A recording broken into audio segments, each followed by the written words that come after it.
আসসালামু আলাইকুম প্রিয় বন্ধুরা, কেমন আছেন? আজকে ওটা ফ্যামিলি নিয়ে বাইরে বের হয়েছি, স্বপ্নপুরীতে আসছি।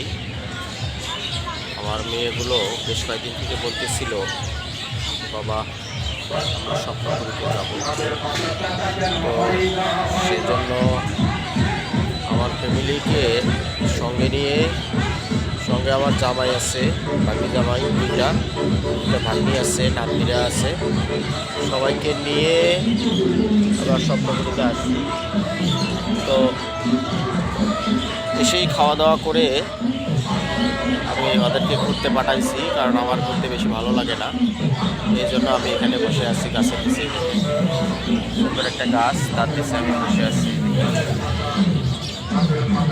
এখানে আমি বসে আছি, আর অনেক চিন্তা পারলাম তো, এই জন্য আমি আর বাইরে বেরোনি, এখানে চুপ করে বসে আছি।